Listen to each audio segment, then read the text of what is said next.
Should police officers have qualified immunity that would prevent victims of civil rights violations from suing them? Good evening and thanks for joining us. I'm Caitlin Kendall. And I'm Brian McElhatton. As ABC 21's Corinne Rose explains now, Senator Mike Braun introduced a bill today that would clarify a federal law in a way that he hopes will appease both sides of the aisle. What I'm putting out there is for the start of a conversation on how you address qualified immunity. As Black Lives Matter protests continue to erupt across the country in light of recent police killings of unarmed black men and women, Republican Senator Mike Braun hopes his Reforming Qualified Immunity Act will help citizens sue government employees and law enforcement officers for using excessive force or otherwise violating a person's civil rights.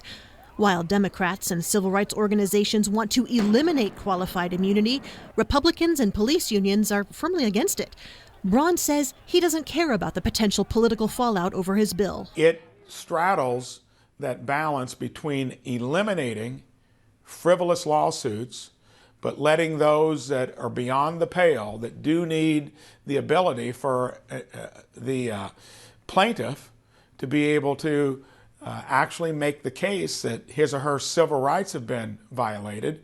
That's a basic right of our Constitution. He says his bill centers on transparency and accountability and wants to ensure that cases that merit moving through the courts are able to proceed, as many have over the years in Fort Wayne. When you get at the instances of what happened to George Floyd, to Rayshard Brooks, to many cases where those might make it across the finish line, but there are a lot of hurdles in front of it.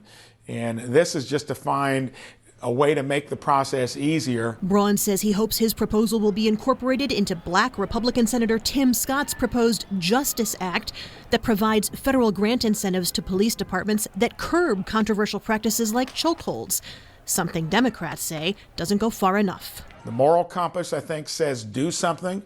I think it benefits law enforcement in the long run because they're currently being stigmatized that this is rampant across what they do, and that's so far from the truth. And I think now there's a framework that will get some bipartisan interest in Tim Scott's bill. Braun says there will be a vote on his bill Wednesday. Corinne Rose, ABC 21.